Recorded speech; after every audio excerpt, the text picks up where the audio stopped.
Hello everyone, this side Mohit machine here. बहुत बहुत स्वागत है आपका हमारे यूट्यूब चैनल के ऊपर। और आज हम बात करने वाले हैं टॉप 10 बीएमएस यूनिवर्सिटी या कॉलेजेस ऐसे कौन से हैं जिनके अंदर आप एडमिशन ले सकते हो, और उनके अंदर एडमिशन लेने का क्या प्रोसीजर है, कितने आपके मार्क्स चाहिए, कितने आपका रैंक चाहिए, और वो टॉप 10 कॉलेजेस या यूनिवर्सिटी कौन कौन सी है, कहाँ कहाँ पे सिचुएटेड है। सारी की सारी जो बातें इस वीडियो के अंदर हम डिस्कस करने वाले हैं। सारा कुछ बताऊंगा कि कितने कितने नंबर पर इन यूनिवर्सिटी इन कॉलेजेस के अंदर आपको जो है वो एडमिशन मिलेगी बीएमएस के अंदर। क्योंकि बहुत सारे मुझे बच्चों के कमेंट्स आ रहे थे कि सर बीएमएस के बारे में वीडियो बनाओ, बीएमएस के कौन से टॉप कॉलेजेस ऐसे हैं जिसमें हम एडमिशन ले सकते हैं और वो कहाँ कहाँ पे हैं। तो उन सब के बारे में आज इस वीडियो के अंदर हम बात करने वाले हैं। तो उसके बाद पहले मैं अभी आपको सारा रैंक वाइज समझा दूंगा कि कितने रैंक से कितने रैंक में एडमिशन मिलेगी। हम बात करने वाले हैं रैंक्स के बारे में। पहले मैं आपको रैंक्स के बारे में एक्सप्लेन कर देता हूँ, उसके बाद आपको इवन कैटेगरी वाइज भी डिवाइड करके बता दूंगा कि इतने इतने मार्क्स पे आपको जो कैटेगरी वाइज में जो आपको एडमिशन मिलेगी इन कॉलेजेस के बारे में। ठीक है, कॉलेजेस के अंदर तो बात कर लेते हैं हमारे पास जो टॉप 10 कॉलेजेस हैं बीएमएस के।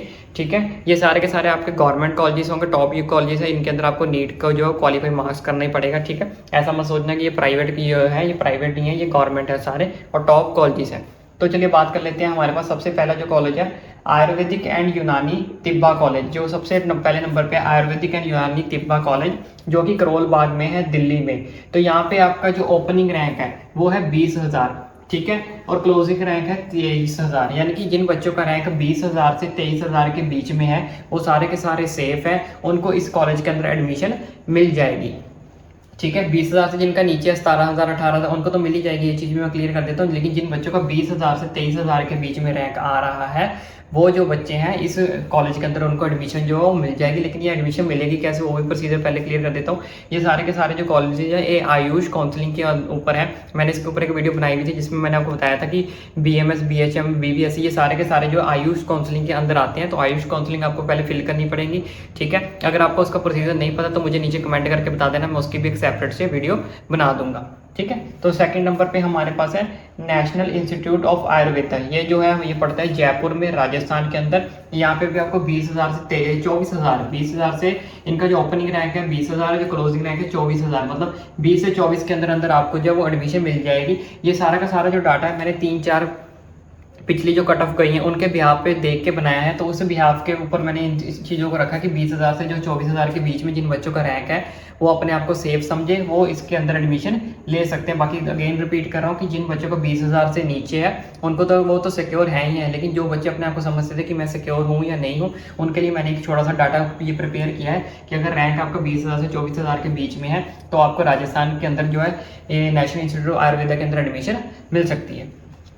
ठीक है, नेक्स्ट हमारे पास है बनारस हिंदू यूनिवर्सिटी, जो कि पड़ती है आपकी वाराणसी उत्तर प्रदेश के अंदर। यहाँ पे जो है 21,000 से जिन बच्चों का रैंक 25,000 के बीच बीच में है वो भी अपने आप को सेफ समझे, उनको इस यूनिवर्सिटी के अंदर जो एडमिशन मिल जाएगी। नेक्स्ट बात कर लेते हैं, फोर्थ नंबर पे हमारे पास है गवर्नमेंट आयुर्वेदिक कॉलेज, जो कि वाराणसी में पड़ता है, अगेन यूपी में। ठीक है, अगेन ये पड़ता है यूपी में। ठीक है, जिसमें आपकी जो है 22,000 से 26,000 के बीच में जिन बच्चों का रैंक है उनको भी इस कॉलेज के अंदर जो एडमिशन मिल जाएगी। हाँ, लेकिन एक चीज़ और क्लियर कर देता हूँ, ये जो एडमिशन है आपको राउंड 1 में भी मिल सकती है, राउंड 2 में भी मिल सकती है, राउंड 3 में भी मिल सकती है। तो मैं ऐसा ये कंफर्म नहीं बोलूँगा कि हमेशा आपको राउंड 1 में ही मिलेगी। ठीक है, लेकिन ये चीज़ बोल देता हूँ कि अगर इनके बीच में अगर आपका रैंक है तो आपको एडमिशन मिल जाएगी। लेकिन ये कंफर्म नहीं है कि राउंड 1 में मिलेगी, राउंड 2 में मिलेगी, राउंड 3 में मिलेगी, किसी एक राउंड में जो आपको एडमिशन मिल जाएगी। नेक्स्ट हम बात कर लेते हैं एमएमएम गवर्नमेंट आयुर्वेदिक महाविद्यालय, जो कि आपका पड़ता है उदयपुर, अगेन राजस्थान के अंदर। यहाँ पे आपको 22,000 से 27,000 के बीच में जिन बच्चों का रैंक है तो वो इस कॉलेज के अंदर अप्लाई कर सकते हैं। मैक्सिमम चांसेस हैं कि उनको इस कॉलेज के अंदर जो है एडमिशन मिल जाएगी। नेक्स्ट 6th नंबर पर हमारे पास है गवर्नमेंट आयुर्वेदिक मेडिकल कॉलेज, जो कि पड़ता है लखनऊ यूपी में। तो यहाँ पे 22,000 से 27,000 के बीच में आप जिन बच्चों का रैंक आ रहा है वो यहाँ पे भी अप्लाई कर सकते हैं। ठीक है, लेकिन मैं अगेन रिपीट कर देता हूँ, अगर आपका रैंक इसके आसपास है, जैसे मान लो आपका रैंक 23,200 है, 23,100 है, तो वो भी बच्चों को जो है रैंक वाइज जो है अपना काउंसलिंग जो करनी है। फॉर एग्जांपल जैसे मैंने यहाँ पे रखा है 23,000, लेकिन कुछ बच्चों का जैसे आ रहा है 23,200, या कुछ बच्चों का आ रहा है 23,500, उनको भी काउंसलिंग जो है वो फिल करनी है, उनको काउंसलिंग नहीं छोड़नी, क्योंकि कई बार ऐसा होता है कि जो इनके बच्चे बीच में जिन बच्चों का रैंक होता है जो काउंसलिंग करते हैं वो काउंसलिंग में बहुत सारी मिस्टेक्स कर देते हैं, कभी रजिस्ट्रेशन में मिस्टेक कर दी, कभी कॉलेज में फिलअप करने में मिस्टेक कर दी, प्रेफरेंस देने में, तो उस हिसाब से उनका जो फॉर्म है वो रिजेक्ट हो जाता है। तो ऐसे आपने हिम्मत नहीं हारनी, अगर आपका रैंक थोड़ा ऊपर नीचे भी है, इतना जैसे 200 है, 500 है, 600 है, 700, तो आपने काउंसलिंग जो जरूर फिल करनी ही करनी है। अब बात कर लेते हैं नेक्स्ट कॉलेजेस की, बात कर लेते हैं नेक्स्ट 7th कॉलेज की। 7th कॉलेज पे है जो वो institute of teaching and research इन आयुर्वेदा, जो कि पड़ता है जामनगर गुजरात में। और यहाँ पे ओपनिंग रैंक आपका क्या है 21,000 से लेकर 27,000 के बीच में अगर आपका रैंक है तो आपको यहाँ पे एडमिशन मिल जाएगी।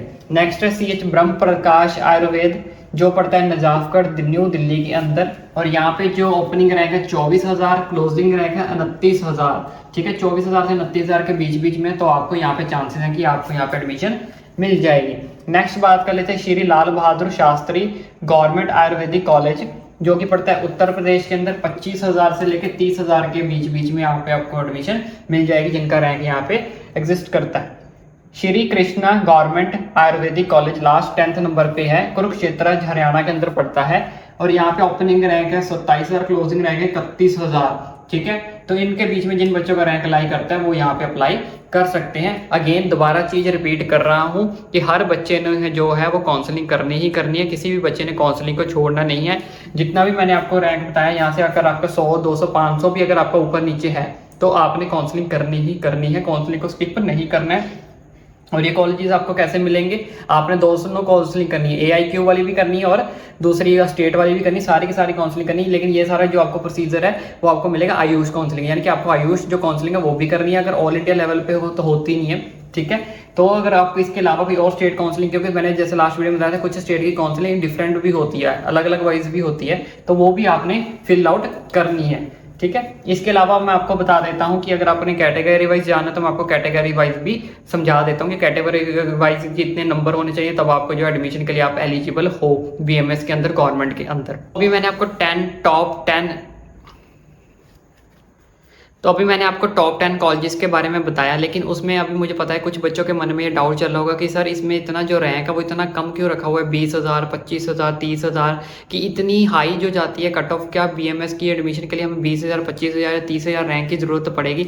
देखिए बच्चों, वो जो मैंने अभी आपको कॉलेजेस बताए वो इंडिया के टॉप 10 कॉलेजेस थे, और उसमें कुछ गवर्नमेंट कॉलेजेस भी थे और सबसे बेस्ट कॉलेजेस भी थे। ठीक है, तो वहाँ पे अगर आपको एडमिशन लेनी है तो आपको इतना रैंक जो है वो लाना ही पड़ेगा। लेकिन उसके साथ ये भी चीज़ क्लियर कर देता हूँ कि वो जो मैंने आपको टॉप 10 की कॉलेजेस के रैंक बताएं, वो जो आपको कॉलेजेस मिलेंगे वो आपको ऑल इंडिया रैंक पे मिलेंगे जब आप ऑल इंडिया की काउंसलिंग करोगे। ठीक है, जिसमें मैंने आपको बताया ऑल इंडिया की जो काउंसलिंग होती है उसमें जो कोटा होता है ऑल इंडिया का वो 15% होता है, बाकी का जो रेस्ट 85% होता है वो स्टेट वाइज काउंसलिंग होती है। अब स्टेट वाइज काउंसलिंग के लिए आपका जो रैंक है वो बहुत ऊंचा भी जाता है, उसका ये डाटा है, उसका डाटा ये है, ये मैं आपके साथ शेयर करता हूँ। इसके लिए मैंने अलग से एक छोटी सी वीडियो बनाई भी थी, अगर आप चाहते हो इसके ऊपर मैं डिटेल में वीडियो बनाऊँ तो मुझे नीचे कमेंट करके बता देना।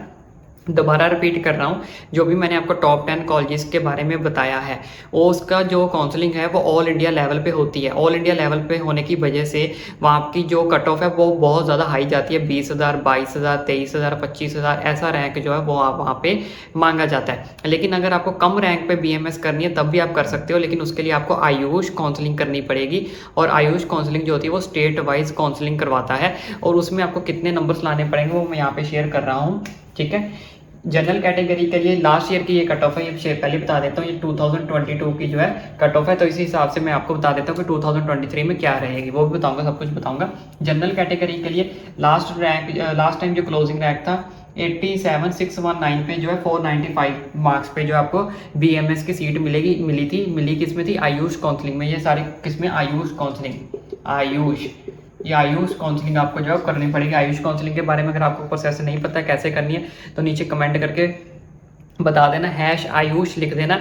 ठीक है, सारे के सारे बच्चे तो मैं समझ जाऊंगा कि जितने भी बच्चों को मैक्सिमम कमेंट आएंगे आयुष के, तो उसके बारे में ये भी बता दूंगा कि इसको और डिटेल में बता दूंगा, साथ में ये भी बता दूंगा कि आपने जो काउंसलिंग है वो कैसे करनी है, यानी कि काउंसलिंग का प्रोसीजर भी बता दूंगा, उसी वीडियो के अंदर सारा कुछ कंप्लीट कर दूंगा, लेकिन कमेंट करके बोलोगे तब। ठीक है, और EWS की बात करेंगे, जिन बच्चों की EWS कैटेगरी है तो उनका 89,958 492 मार्क्स पे उनको जो है BMS की गवर्नमेंट एडमिशन, ये सारी गवर्नमेंट है, ये भी टेंशन मतलब ये स्टेट वाइज गवर्नमेंट है। ठीक है, ये सारी की सारी जो सीट्स है ये गवर्नमेंट ही है, लेकिन ये स्टेट लेवल पे है।